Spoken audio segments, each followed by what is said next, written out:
Today's story follows an enslaved mother whose children were sold to pay $1,000 in debts. And what she did next was impossible. This is a painful and intense story about loss, desperation, and a choice that no one believed she could make. Take a moment, breathe, and listen carefully. Before we begin, make sure to subscribe to the channel and write in the comments which city and country you're listening from.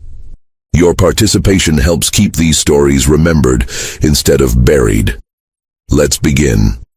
In October of 1855, in Adams County, Mississippi, a white plantation owner named Thomas Whitmore made a decision that would eventually destroy everything he had ever built. He sold 3 children to pay off a gambling debt of $1,000. But these were not just any children. These were his own flesh and blood. Children he had fathered through the systematic rape of an enslaved woman named Celeste. He sold his own sons and daughter as if they were cattle, never imagining that the woman he had brutalized for over a decade would be the architect of his complete and utter ruin. This is a story about what happens when a man underestimates the woman he believes he owns. It is a story about patience, about cunning, and about a mother's love so powerful that it burned through every obstacle placed before it. It is also a story about justice, though not the kind that comes from courts or laws. This is the story of Celeste and how she brought a powerful white man to his knees without ever raising a weapon. To understand what happened in Adams County, you first need to understand what Mississippi looked like in the 1850s. By this time, cotton was king in the American South, and Mississippi sat at the very heart of that kingdom. The state had some of the richest soil in the entire region, particularly along the Mississippi River, where the land was dark and fertile from centuries of flooding. Plantation owners had carved out massive estates from this land, some spanning thousands of acres, all of it worked by enslaved people who had no rights, no freedom, and no legal protection from any cruelty their masters chose to inflict. Adams County was one of the oldest and wealthiest counties in the state. The town of Natchez, which served as the county seat, was home to more millionaires per capita than almost anywhere else in the United States. These were men who had built their fortunes on the backs of enslaved laborers, men who lived in grand columned mansions, while the people who made their wealth possible lived in rough wooden cabins with dirt floors. The social hierarchy was rigid and absolute. White planters sat at the top, followed by white overseers and merchants, then poor whites who owned no slaves, and at the very bottom, treated as property rather than people, were the enslaved. Thomas Whitmore was not one of the great planters of Adams County, but he desperately wanted to be. His family had arrived in Mississippi in the 1820s, purchasing a modest property of about 400 acres that they called Whitmore Hall. It was not a grand estate by local standards, but it was respectable. Thomas inherited the property in 1841 when his father died of yellow fever, and from the very beginning he was consumed by the desire to expand, to grow, to become one of the wealthy elite whose approval he so desperately craved. The problem was that Thomas Whitmore had expensive tastes and very little business sense. He gambled heavily on horse races and card games. He invested in ventures that collapsed. He bought things he could not afford to impress people who looked down on him anyway. By the early 1850s, Whitmore Hall was mortgaged to the limit, and Thomas was drowning in debt that he hid from everyone, including his wife, Margaret. Margaret Whitmore came from a family with more social standing than money, which made her the perfect match for Thomas in one sense and a disaster in another. She brought respectability but no fortune. She was a cold woman, rigid in her beliefs and obsessed with maintaining appearances. The couple had 2 children together, both sons, who were sent away to boarding school in Virginia at young ages. Margaret ran the household with an iron fist and spent most of her time engaged in social activities with other plantation wives, pretending that everything at Whitmore Hall was perfectly fine. At the time our story begins, Whitmore Hall was home to approximately 47 enslaved people. They worked the cotton fields, tended the livestock, maintained the house, and performed every task necessary to keep the plantation running. Among them was a woman named Celeste.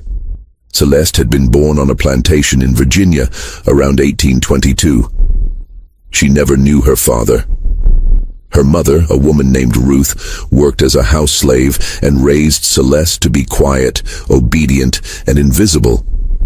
These were survival skills in a world where attracting attention could get you beaten or sold. When Celeste was 12 years old, her mother was sold to a trader heading south to pay off her master's debts, and Celeste never saw her again. She was sold separately to a family moving to Mississippi, and after changing hands twice more, she ended up at Whitmore Hall in 1837, when she was about 15 years old. Thomas Whitmore noticed her immediately. Celeste was what slave traders of the era would have called a fancy girl, a term that should make your skin crawl, but which was used openly and commonly in the antebellum South. It referred to enslaved women and girls who were considered attractive by white standards and who were often purchased specifically for sexual exploitation.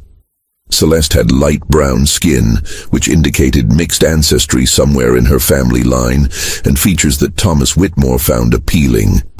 Within months of her arrival at the plantation, he began visiting her cabin at night. There was no courtship. There was no seduction. There was only power and violence. Thomas Whitmore raped Celeste for the first time when she was 15 years old, and he continued to assault her regularly for the next 18 years. This was not unusual in the antebellum South. Historians estimate that by the time of the Civil War, the majority of enslaved people in America had some European ancestry, a statistic that speaks to the epidemic of sexual violence that white men perpetrated against black women for generations. Masters had total legal control over enslaved women's bodies. There was no law that recognized the rape of an enslaved woman as a crime. In the eyes of the law, Celeste was property, and Thomas Whitmore could do whatever he wanted with his property. Celeste's first child, a boy she named Samuel, was born in 1843. The baby's skin was noticeably lighter than Celeste's own, and his features bore an unmistakable resemblance to Thomas Whitmore. Everyone on the plantation knew whose child Samuel was. The other enslaved people knew. The white overseers knew. Margaret Whitmore knew, though she never spoke of it directly. This was another ugly reality of plantation life that everyone understood and no one discussed openly.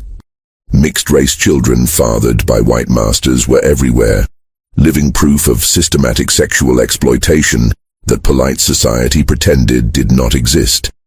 3 years later, in 1846, Celeste gave birth to a daughter she named Eliza, and in 1850, she had another son, Isaiah. All 3 children were Thomas Whitmore's. All 3 were born into slavery, and all 3 were raised by Celeste alone, in a small cabin behind the main house, while their father lived in comfort just a few hundred yards away and pretended they did not exist. Celeste did everything she could to protect her children and give them what small joys were possible within the confines of their brutal existence. She sang to them every night. She told them stories about a world where people could go wherever they wanted and do whatever they chose. She taught them to be careful, to stay out of sight, to never give any white person a reason to notice them. She also watched them constantly for any sign that Thomas Whitmore might turn his attention to Eliza the way he had turned it to her. This was a fear that haunted many enslaved mothers, the knowledge that their daughters could be victimized just as they had been, and there would be nothing they could do to stop it. By 1855, Samuel was 12 years old and already working in the fields. He was tall for his age and strong, a good worker who kept his head down and did what he was told. Eliza was 9, a quiet girl who helped with domestic work in the main house, and who had learned, as her mother had learned, to be invisible. Isaiah was 5, still young enough to play with the other children on the plantation, still innocent enough to smile and laugh despite the world he had been born into. Celeste loved them with a ferocity that frightened her sometimes. They were the only good things in her life, the only things that were truly hers. She would have died for them without hesitation. She would have killed for them if she had to. But she never imagined that she would have to watch them be taken from her, sold like animals to strangers, while their own father counted the money. The trouble began in the summer of 1855. Thomas Whitmore had gotten himself into a gambling debt that he could not pay. He owed $1,000 to a man named Crawford, a cotton broker from Natchez who was not known for his patience. Crawford had given Whitmore multiple extensions, but his patience had run out. He wanted his money, and he made it clear that if he did not get it, he would start talking publicly about Whitmore's debts. In the social world of Adams County, where reputation was everything, this threat was almost as frightening as physical violence. Whitmore was desperate. He had already borrowed everything he could borrow. He had sold off parcels of land until there was nothing left to sell without losing the plantation itself. His crops that year had been mediocre, not enough to cover his operating expenses, let alone pay off his debts. He needed $1,000, and he needed it quickly. The solution, when it came to him, was brutally simple. He would sell some of his slaves. Slave sales were common in the antebellum South, as common and unremarkable as selling livestock. Every southern city had slave markets where human beings were bought and sold openly. Natchez had one of the largest markets in the region, located on a place called Forks of the Road, where hundreds of enslaved people were sold every month. The prices varied depending on age, health, skills, and other factors. A healthy adult male field hand could fetch between $800 and $1,500. Women typically sold for somewhat less unless they were skilled domestic workers or young and attractive, in which case they might command premium prices for obvious and horrifying reasons. Children were generally worth less than adults, but a healthy child who could grow into a productive worker was still a valuable commodity. Thomas Whitmore knew exactly which slaves he would sell. Samuel was strong and healthy, already capable of doing real work in the fields. He would fetch a good price. Eliza was young but pretty, domestic trained, the kind of girl who would appeal to certain buyers. Isaiah was young, but young children often sold in lots or to buyers who were looking for long-term investments. Together, the three children might bring in more than enough to cover Whitmore's debt to Crawford. The fact that these children were his own flesh and blood apparently did not give him any pause. Perhaps he had never really thought of them as his children. Perhaps he had spent so many years denying their existence that he had convinced himself they meant nothing to him. Perhaps he was simply so desperate, so terrified of social ruin, that he was willing to do anything to save himself. Whatever his reasoning, Thomas Whitmore made his decision, and on a cool October morning in 1855, he set that decision in motion. Celeste knew nothing of what was coming. She woke that morning before dawn, as she always did, and began her work in the kitchen. She had been assigned to domestic work years earlier, which meant she spent her days cooking, cleaning, and serving in the main house while her children worked elsewhere on the plantation. It was hard work, but it kept her close to the house, where she could sometimes catch glimpses of her children and know they were all right. The first sign that something was wrong came around mid-morning. Celeste was in the kitchen when she heard horses approaching, more horses than usual. She looked out the window and saw three men she did not recognize riding up the drive with Thomas Whitmore. They were well-dressed, clearly men of some means, and they had the look of people who had come to do business. Something cold settled in Celeste's stomach. She had seen slave traders before. She had seen the way they looked at human beings, the way they assessed and calculated and reduced people to numbers and dollar signs. These men had that look. She tried to tell herself she was wrong. She tried to convince herself that Whitmore was selling field hands, or maybe some of the older workers who could not produce as much anymore. But the cold feeling would not go away. And when she saw one of the men pointing toward the area where the children usually played, she felt her heart stop. Celeste moved without thinking. She ran out of the kitchen and toward the slave quarters, ignoring the shouts behind her, ignoring everything except the desperate need to reach her children. She found Samuel first, grabbed him by the arm, and demanded to know where Eliza and Isaiah were. Before he could answer, she heard Eliza scream. The next few minutes were a nightmare that Celeste would relive every night for years to come. White men, strangers, were grabbing her children and dragging them toward the waiting horses. Samuel fought back, and a man hit him across the face so hard that blood sprayed from his nose. Eliza was crying and calling for her mother, struggling against hands that gripped her thin arms like iron bands. Isaiah, just 5 years old, stood frozen in terror, tears streaming down his face, too frightened to even make a sound. Celeste threw herself at the men. She clawed and scratched and bit, fighting with every ounce of strength she possessed. It made no difference. Someone hit her from behind, and she went down hard, her face striking the dirt. By the time she managed to push herself up, her children were already being loaded into a wagon. Samuel was still fighting, and they had tied his hands. Eliza had gone limp, her eyes empty with shock. Isaiah was crying for his mama, reaching his small arms toward her, calling her name over and over. And standing beside the wagon, watching all of this with a blank expression on his face, was Thomas Whitmore. Celeste looked at him. This man who had violated her for nearly 2 decades, this man who had fathered her children and was now selling them like livestock, and she felt something change inside her. The fear and desperation that had been driving her moments before transformed into something else.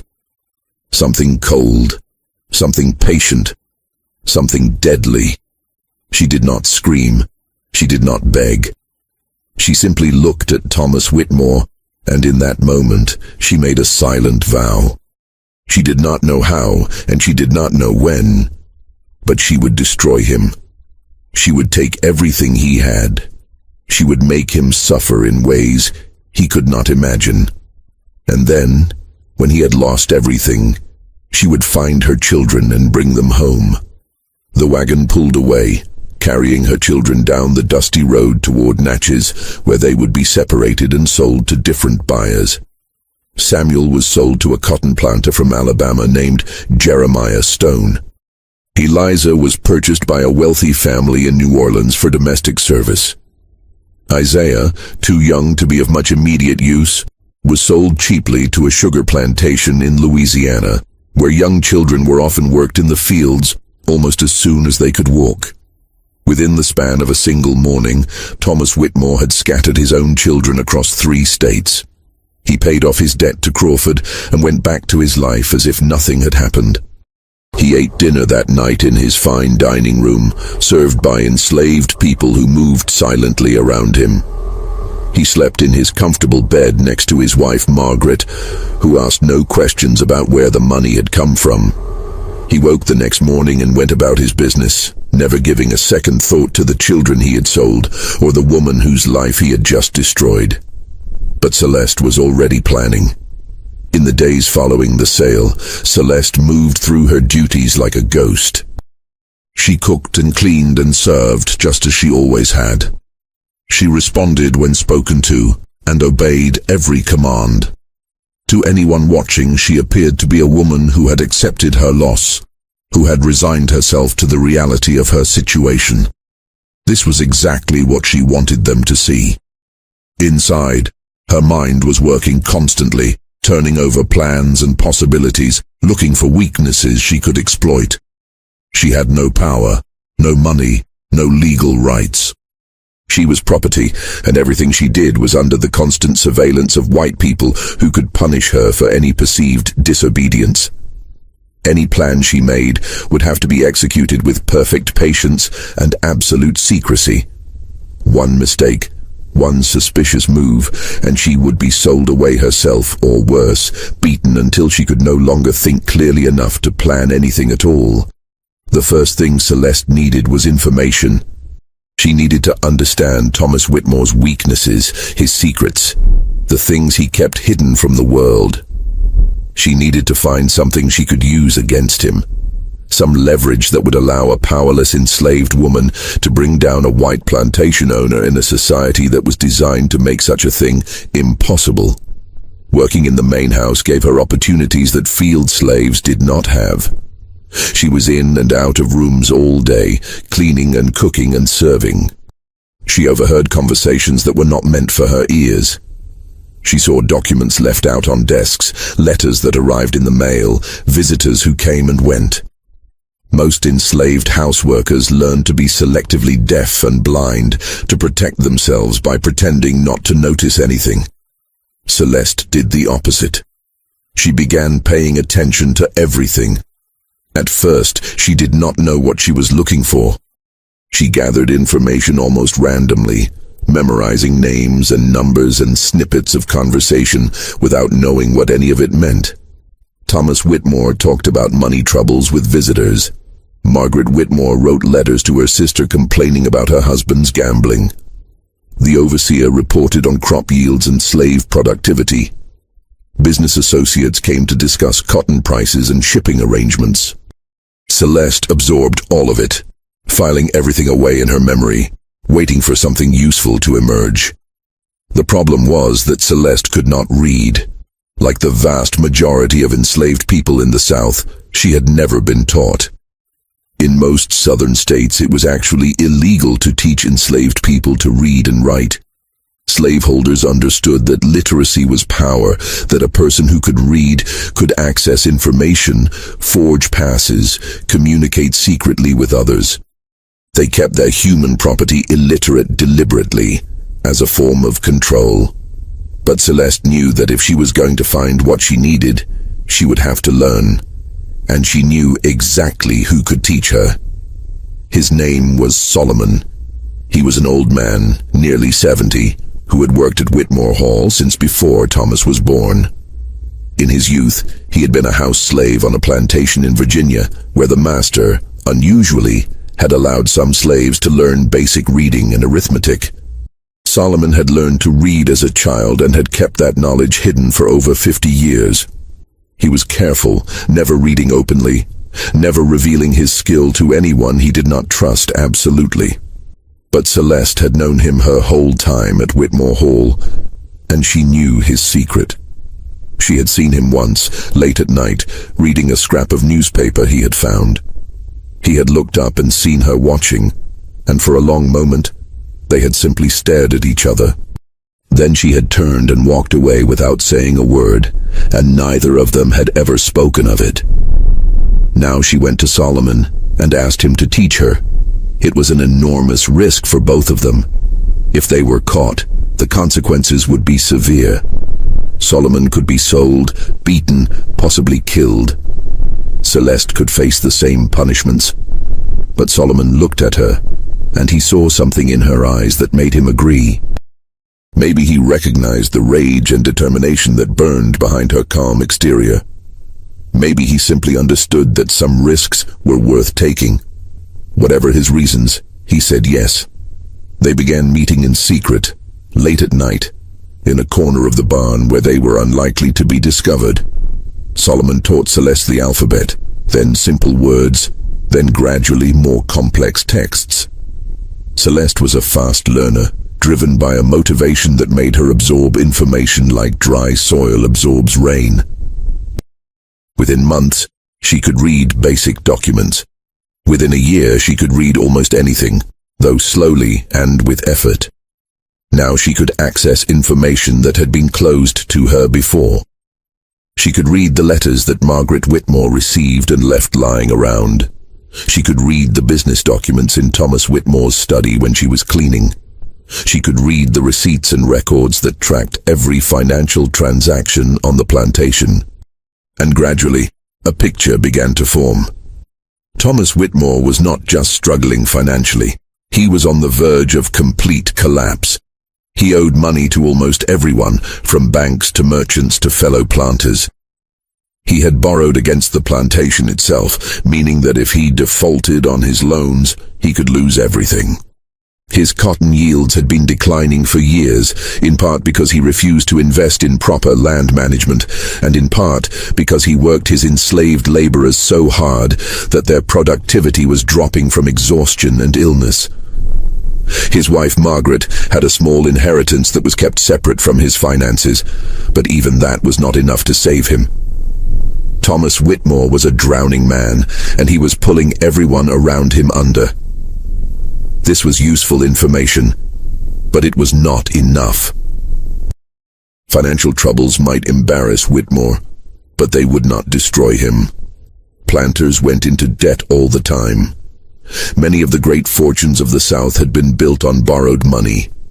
Whitmore's creditors might pressure him, might even force him to sell assets, but they would not bring him the kind of ruin that Celeste wanted. She needed something more. She needed something that would turn his own community against him, something that would make him an outcast, something unforgivable. She found it in the spring of 1857, almost 2 years after her children had been sold. Celeste was cleaning Thomas Whitmore's study when she found a letter that had been carelessly left in an unlocked drawer. It was addressed to a man named Harrison, who Celeste knew to be one of Whitmore's oldest friends from their school days together. The letter was several years old, dated from around the time of Isaiah's birth, and it was written in Whitmore's own hand. What she read in that letter made her hands shake. The letter was casual, almost joking, the way men sometimes write to old friends when they think no one else will ever read their words. Whitmore was complaining about his wife, about how cold and unaffectionate she was, and boasting about his relationship with Celeste. But it was not the relationship that ordinary people might imagine. Whitmore wrote about his children, Samuel and Eliza, and the baby who had just been born, and he wrote about them in a way that made his paternity absolutely clear. He made crude jokes about his shadow family in the slave quarters. He expressed satisfaction that his real legacy might be carried on by children who would never bear his name. He even mentioned physical characteristics that proved the children were his, details that no one could know unless they had observed the children closely. It was a confession, written in his own hand, signed with his own name, and Celeste held it in her hands. She stood there in the study, barely breathing, reading the letter over and over again. Her heart was pounding so hard she could feel it in her throat. She knew she had found what she was looking for. This letter, if it reached the right people, could destroy Thomas Whitmore more completely than any financial scandal. Here was the thing that white Southern society refused to acknowledge openly, but could not ignore when confronted with proof. Masters fathered children with enslaved women constantly, but they did not admit it. They did not write about it. They certainly did not joke about it in letters that could fall into the wrong hands. The whole system depended on a kind of collective denial, a willingness to pretend that the light-skinned children in the slave quarters had simply appeared out of nowhere. When a man was publicly exposed as the father of enslaved children, when the evidence was undeniable, the social consequences could be devastating. Other planters would distance themselves from him. Business partners would cut ties. The polite fiction that held the whole rotten system together would be exposed as a lie, and everyone who had participated in that fiction would resent the man who had forced them to confront it.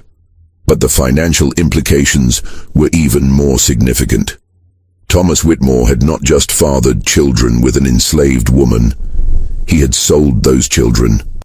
And the people who had bought them believed they were purchasing what the slave trade called full-blooded Negroes, not the mixed-race children of a white planter. In the twisted logic of the antebellum slave market, this was fraud. The buyers had paid for one type of merchandise and received another. They could demand refunds. They could sue. They could accuse Whitmore of deliberately misrepresenting the goods he had sold. This was not about morality. Morality had nothing to do with how the South operated. This was about money and reputation, the only things that truly mattered to men like Thomas Whitmore. And Celeste had just found the weapon that would take both of those things away from him. But she could not act yet. She needed to plan carefully. She needed to gather more evidence. And she needed to figure out how to expose Whitmore without getting herself killed in the process. So she carefully placed the letter back in the drawer, exactly as she had found it, and she went back to her work. She gave no sign that anything had changed. She cooked dinner that night as she always did. She cleaned the dishes. She went to her cabin and lay in the darkness, staring at the ceiling, and she began to plan. Over the next several months, Celeste gathered more evidence. She found Margaret Whitmore's diary, which contained pages and pages of anguished entries about her suspicions regarding her husband and that woman.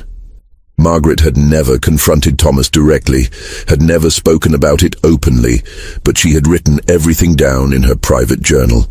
She described the children in the slave quarters who looked so much like her husband. She wrote about finding Thomas leaving Celeste's cabin late at night. She documented her humiliation and her rage, all in her own handwriting, creating a record that corroborated the letter to Harrison. Celeste also managed to save small items that could serve as physical evidence. Locks of hair from Samuel and Eliza that she had kept from when they were babies. A small toy that Thomas had carved for Samuel when the boy was very young, before Whitmore had completely hardened himself to his children's existence. These things alone proved nothing, but combined with the written evidence, they created a picture that would be difficult to deny. The final piece of her plan involved the buyers who had purchased her children. Celeste needed to find out who they were and where they had taken Samuel, Eliza, and Isaiah. This information was not easy to obtain. Slave sales were often poorly documented, and sellers had no obligation to tell enslaved parents anything about where their children had been taken. But Celeste listened carefully whenever business was discussed in the house, and she eventually learned enough to piece together the basic facts. A planter from Alabama named Stone had bought Samuel. A New Orleans family named Beaumont had purchased Eliza, and Isaiah had been sold to a sugar operation in Louisiana, though she could not discover the exact location. Now she had the evidence, and she knew who had her children. The question was how to use what she had learned. Celeste could not simply mail the letter and diary pages to the buyers herself. She could not read and write in any way that would allow her to communicate directly with white people. Even if she could, no one would believe accusations coming from an enslaved woman. They would assume she was lying, or they would simply not care. She needed someone else to deliver the information, someone whose word would be taken seriously. She found that person in the fall of 1857. His name was James Crawford, and he was the same cotton broker to whom Thomas Whitmore had owed $1,000 2 years earlier. Crawford was not a moral man by any stretch of the imagination. He bought and sold cotton that was produced by slave labor, and he had no qualms about the institution that made his business possible. But he was a businessman, and he had a businessman's contempt for people who cheated and lied and failed to pay their debts. He still resented Whitmore for the way he had been strung along for months before finally getting his money. And he was always looking for information that could give him an advantage over his competitors and debtors. Celeste took an enormous risk. She approached Crawford when he visited the plantation on business, waiting until she found him alone for a moment, and she told him that she had information about Thomas Whitmore that would be worth a great deal to the right people. Crawford was suspicious at first, but Celeste was careful. She did not reveal everything at once. She gave him just enough to pique his interest, hinting at scandal and fraud without spelling out the details. She told him that Whitmore had sold children under false pretenses, and that the buyers would be very interested to learn the truth about what they had purchased. Crawford was intrigued. He did not trust Celeste, but he recognized that she might be telling the truth. He agreed to investigate, and he told her that if her information proved accurate, he would make sure it reached the people who needed to know. Over the next few weeks, Crawford did his own research. He contacted the buyers who had purchased Samuel, Eliza, and Isaiah, asking casual questions about their purchases and whether they were satisfied with what they had received. He examined records of the sales and noted the descriptions of the children that had been provided. And then, when he had confirmed enough to believe Celeste's story, he came back to her and asked for the evidence. Celeste gave him copies of the letter and the diary pages, which she had painstakingly reproduced by hand during late nights in the barn, practicing the writing skills that Solomon had taught her. She gave him the locks of hair and the small carved toy, and she told him everything she knew about Thomas Whitmore's relationship with her and with the children he had fathered and sold. Crawford took the information and disappeared from Whitmore Hall. For weeks, Celeste heard nothing. She continued her work, giving no sign that anything was different, waiting and hoping that her plan would work. She did not know if Crawford would follow through. She did not know if the evidence would be enough. She did not even know if she would survive long enough to see the results of what she had set in motion. Then, in early 1858, everything began to fall apart for Thomas Whitmore. The first sign that something had changed came in the form of a letter. It arrived at Whitmore Hall on a cold January morning in 1858, addressed to Thomas Whitmore and marked urgent. Celeste was serving breakfast when Whitmore opened it, and she watched his face carefully while pretending to arrange dishes on the sideboard. She saw the color drain from his cheeks. She saw his hands begin to tremble. She saw him read the letter twice, then a third time, as if he could not believe what was written there. The letter was from Jeremiah Stone, the Alabama planter who had purchased Samuel nearly 3 years earlier. Stone was not a man who wasted words. He wrote that he had recently received disturbing information about the boy he had bought from Whitmore. He had been told that Samuel was not, as Whitmore had represented, the child of 2 enslaved parents, but was in fact the illegitimate son of Whitmore himself. Stone demanded an explanation. He also demanded a full refund of the $400 he had paid, plus compensation for the expenses he had incurred in housing and feeding what he called damaged goods.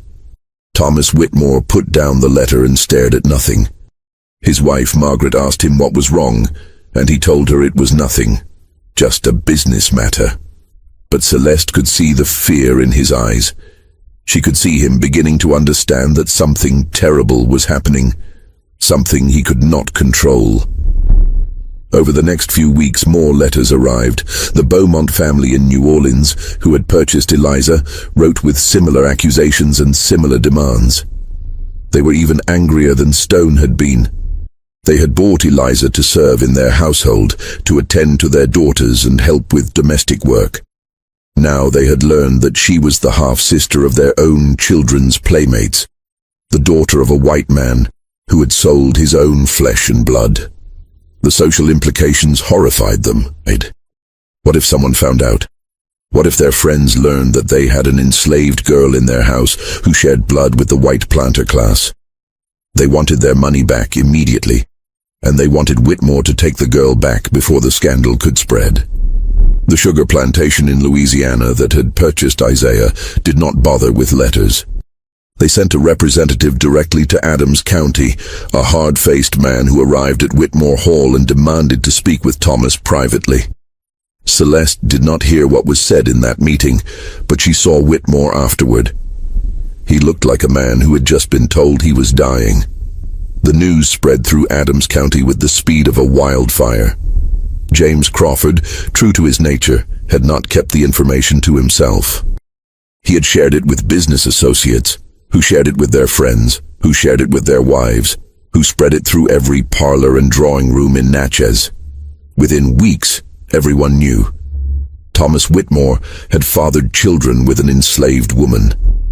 Thomas Whitmore had sold those children to unsuspecting buyers. Thomas Whitmore had committed fraud, had lied, had violated the unwritten codes that governed how such things were supposed to be handled. The reaction was swift and merciless. This was not about morality. Nobody in Adams County cared that Whitmore had raped an enslaved woman for 18 years. That was common enough to be unremarkable. Nobody even cared particularly that he had fathered children with her. That too was common, though it was supposed to remain unacknowledged. What they cared about was the fraud. What they cared about was the public exposure. What they cared about was the fact that Whitmore had been caught, that his dirty secrets had been dragged into the light, and that his carelessness now threatened to expose the whole rotten system that they all participated in. The other planters began to distance themselves from Whitmore almost immediately. Men who had dined at his table and hunted on his land suddenly found reasons to be unavailable when he called. Invitations to social events stopped arriving. When Whitmore appeared at church on Sunday, people moved away from him as if he carried a disease. His wife Margaret sat rigid and pale in their pew, enduring the stares and whispers, her face a mask of humiliation. The financial consequences followed close behind the social ones.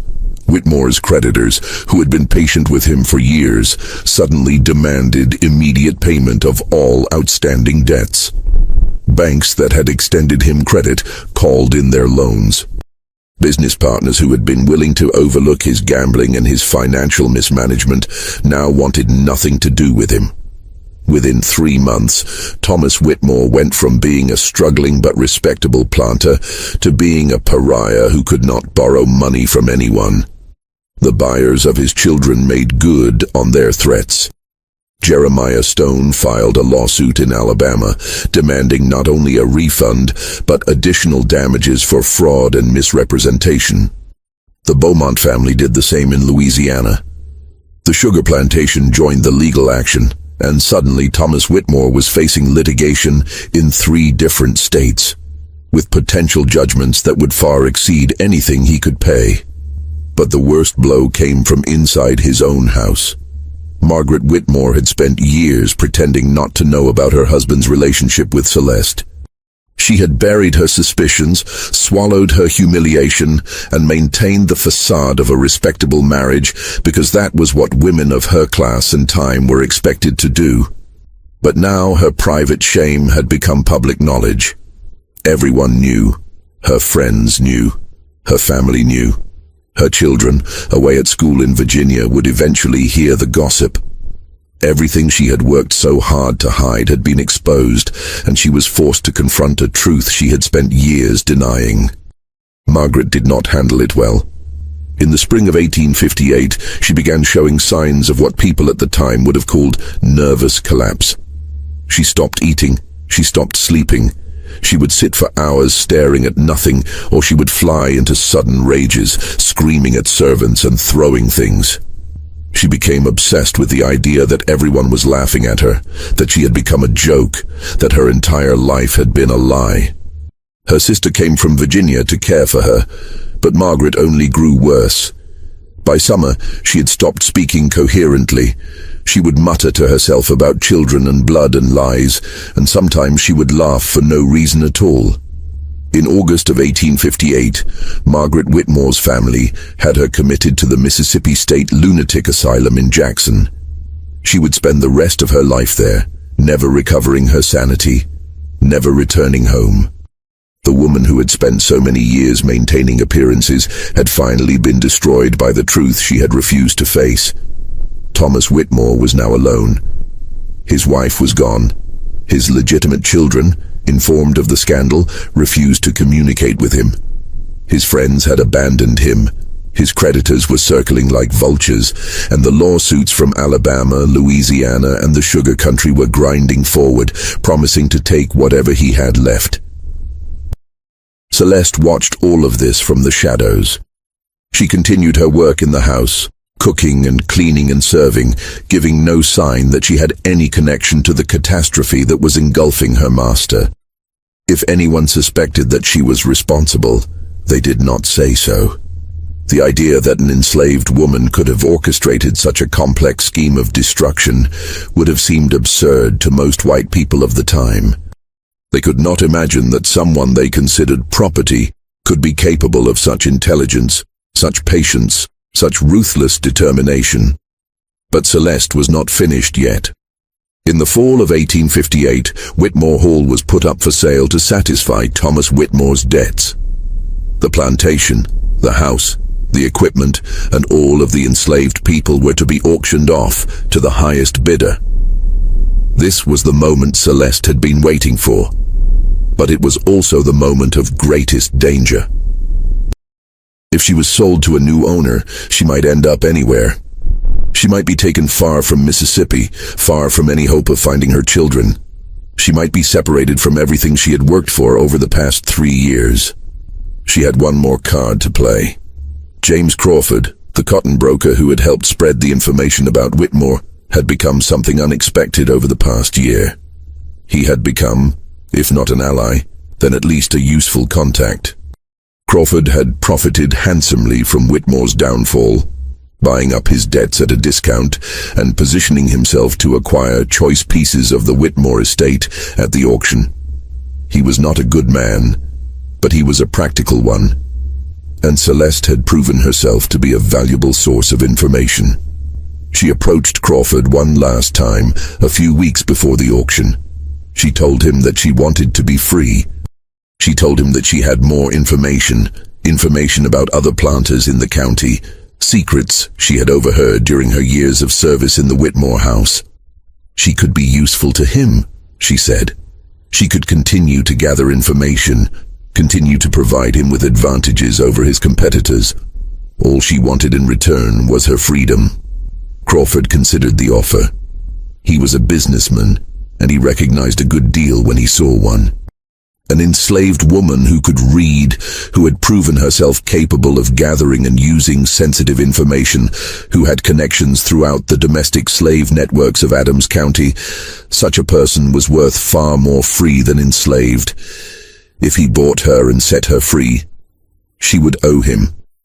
She would work for him willingly, out of gratitude and self-interest, rather than under compulsion, and he would have a spy in places he could never go himself. He agreed. At the auction of the Whitmore estate in October 1858, James Crawford purchased Celeste for $350. 1 week later, he signed the papers that legally manumitted her, making her a free woman for the first time in her life. She was approximately 36 years old. She had spent more than 2 decades in slavery. And now, finally, she could begin the work she had been planning since the day her children were taken from her. Finding her children would not be easy. The South in 1858 was a vast and hostile territory for a free black woman traveling alone. The Fugitive Slave Act of 1850 meant that any black person could be seized and claimed as a runaway, with almost no legal protection. Free papers could be stolen, destroyed, or simply ignored by white people who did not want to acknowledge them. Traveling between states required navigating a maze of local laws and customs, any of which could result in imprisonment or worse. And the people who had her children had no legal obligation to sell them, no matter how much money Celeste might offer. But Celeste had advantages that most people in her position did not have. She could read and write. She had connections to James Crawford, and, through him, to a network of merchants and traders who did business throughout the South. She had spent 3 years gathering information about the slave trade, learning how it worked, understanding the routes and markets and paperwork that moved human beings from place to place, and she had a determination that nothing could shake. She also had money, not much, but some. Crawford had given her a small sum as part of their arrangement, enough to travel and support herself for a few months. She supplemented this by working as a domestic servant in Natchez, saving every penny she could, building a fund that she would use to buy her children's freedom. Her first target was Samuel. Samuel had been sold to Jeremiah Stone, a cotton planter in Marengo County, Alabama. Celeste knew from Crawford's business contacts that Stone was one of the plaintiffs in the lawsuit against Whitmore, which meant he was angry, which meant he might be willing to negotiate. She traveled to Alabama in the spring of 1859, carrying her free papers and letters of introduction from Crawford, and she presented herself at Stone's plantation. The meeting did not go well at first. Stone was suspicious of a free black woman traveling alone, asking questions about one of his slaves. He threatened to have her arrested as a troublemaker. But Celeste was calm and persistent. She explained that Samuel was her son. She explained that she had money. She offered to buy him at a fair price, higher than what Stone had originally paid. She appealed to his self-interest, pointing out that he was still entangled in expensive litigation with Whitmore, and that selling Samuel to her would be one less complication in his life. Stone thought it over. He had never been comfortable with Samuel, not since learning the truth about the boy's parentage. The presence of a white man's son among his slaves was an awkward reminder of things he preferred not to think about. And Celeste was offering cash money, more than the boy was worth on the open market. He agreed to sell. The price was $500, more than Celeste had. She returned to Mississippi and spent 6 months working and saving, borrowing small amounts from Crawford and from free black communities in Natchez who supported her cause. By the fall of 1859, she had the money. She returned to Alabama, paid Jeremiah Stone, and walked out of his plantation with her son. Samuel was 15 years old. He barely recognized his mother. He had spent 4 years as a field hand, working from dawn to dusk, beaten when he slowed down, half-starved during lean times. The boy who had fought against the men who took him was now a young man with scars on his back and a wariness in his eyes that broke Celeste's heart. But he was alive. He was free, and he was with her. They traveled back to Mississippi together, and Celeste immediately began planning for the next rescue. Eliza was in New Orleans, still owned by the Beaumont family.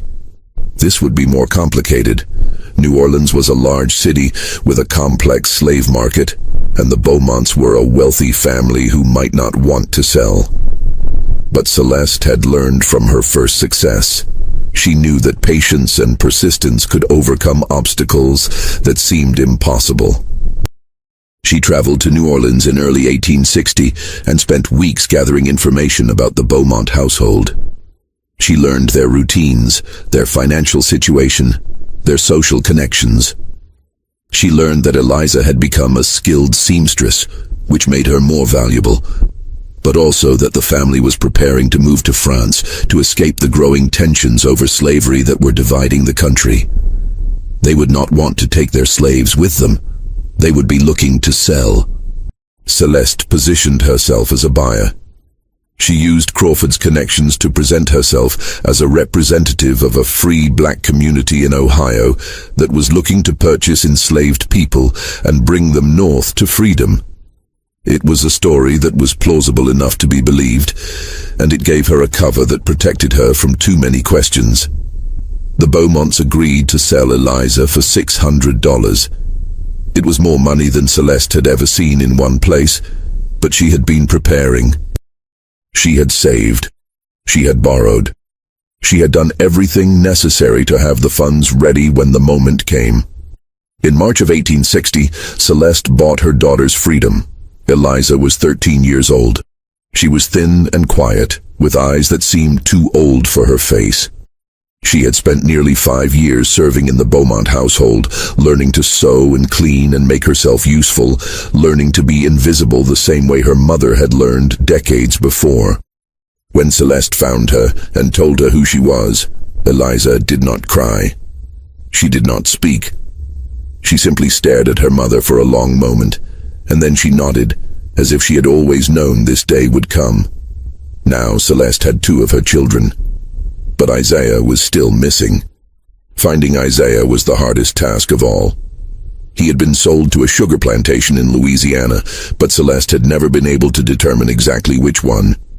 Sugar country was a different world from the cotton plantations she knew, more brutal and more deadly. Enslaved people on sugar plantations had shorter life expectancies than almost anywhere else in the South, worked to death in the grinding mills and the boiling houses where raw cane was processed into sugar. A child sold into that world at 5 years old might not have survived to 10. Celeste spent more than 2 years searching for her youngest son. She traveled throughout Louisiana following rumors and leads that often turned out to be false. She bribed overseers and clerks for access to plantation records. She questioned enslaved people who might have seen a boy matching Isaiah's description. She faced danger constantly, from suspicious white people who did not like free blacks asking questions, from slave catchers who saw an opportunity to kidnap her and sell her back into bondage, from the simple hazards of travel in a region on the brink of civil war. The war itself complicated everything. When Confederate forces fired on Fort Sumter in April 1861, the South erupted into chaos. Travel became dangerous and unpredictable. The networks that Celeste had relied on for information were disrupted.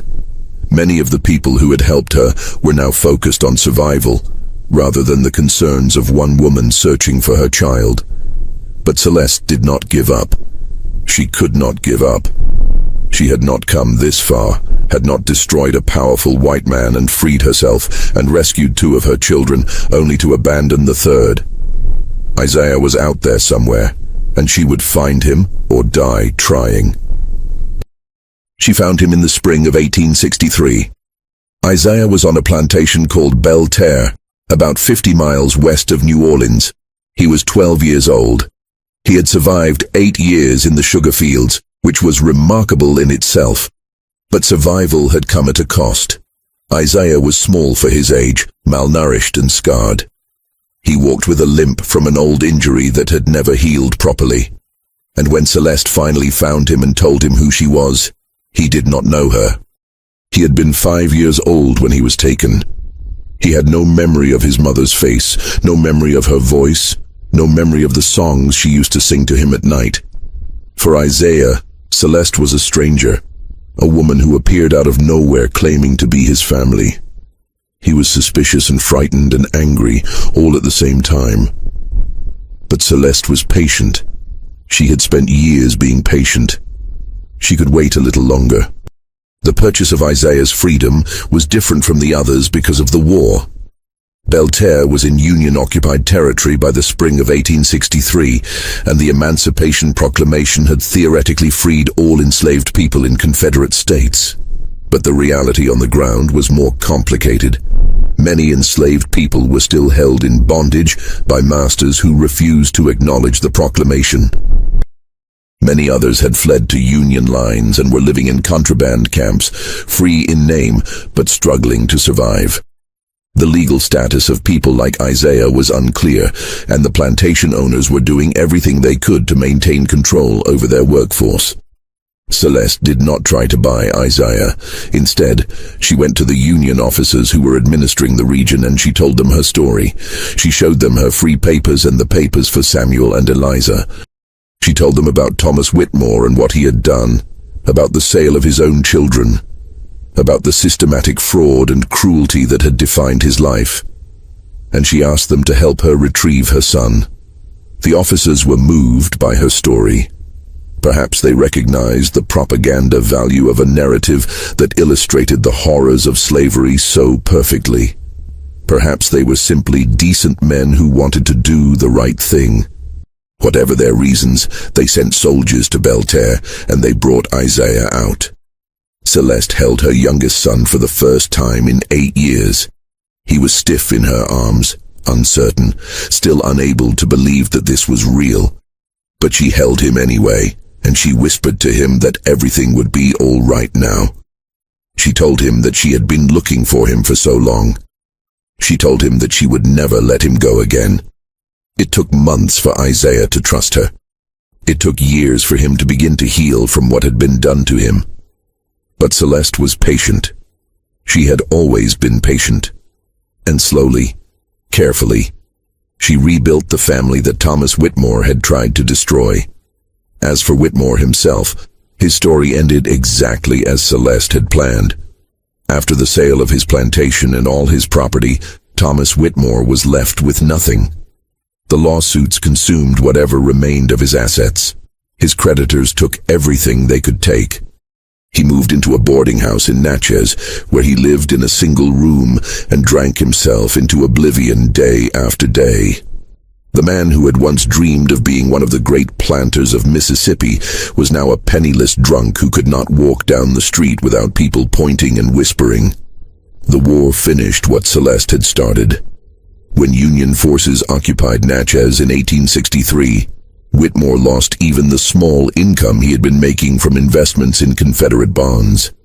He was arrested briefly as a Confederate sympathizer, though he had never actually supported the Southern cause with anything more than words. After his release, he returned to his boarding house and continued drinking. Thomas Whitmore died in 1864, alone in his rented room, from liver failure brought on by years of alcoholism. He was 52 years old. Nobody came to his funeral except the minister, who was paid to say a few words over the grave. His legitimate sons, who had survived the war, did not attend. His wife Margaret was still alive in the asylum in Jackson, unaware that her husband had died. The newspapers did not mention his passing. The man who had sold his own children for $1,000 died forgotten and unmourned, exactly as he deserved. Celeste outlived him by nearly 30 years. After the war ended, she settled in Ohio with her 3 children. Samuel became a carpenter, building houses for the growing black community in Cincinnati. Eliza became a seamstress, as she had been trained, and eventually opened her own dress shop that served both black and white customers. Isaiah, despite his difficult start in life, learned to read and write and eventually became a teacher, dedicating his life to educating black children who had been denied the knowledge that could set them free. Celeste never remarried. She never fully trusted any man after what Thomas Whitmore had done to her. But she was not alone. She was surrounded by her children and eventually by grandchildren who called her Mama Celeste, and listened to her stories about the old days, about what slavery had been like, about what she had done to survive and to save the people she loved. She told them about patience. She told them about the power of knowledge, about how learning to read had given her weapons that no one could take away. She told them about the importance of remembering, of never forgetting what had been done to their people, so that it could never happen again. She did not often speak about revenge, but sometimes, late at night, when the grandchildren were asleep, and it was just her and her adult children sitting together, she would smile a small private smile and say that there were many kinds of justice in this world. Some justice came from courts and laws, some justice came from God, and some justice came from the people who refused to accept that they were powerless, who watched and waited and planned until the moment was right, and who then brought down their enemies with nothing but truth and patience and an unbreakable will. Celeste died in 1891 at the age of approximately 69. She was buried in a cemetery in Cincinnati, surrounded by her children and grandchildren and great-grandchildren. Her grave marker, paid for by her descendants, bore a simple inscription that she had chosen herself. It read, "She found her children." By the time of her death, Celeste had more than 20 living descendants. Every single one of them was free. Every single one of them knew the story of how their ancestor had been enslaved, had been violated, had watched her children be sold away from her. And every single one of them knew how she had responded, not with violence, not with despair, but with intelligence, with patience, and with a love so powerful that it could not be defeated by any cruelty the world could devise.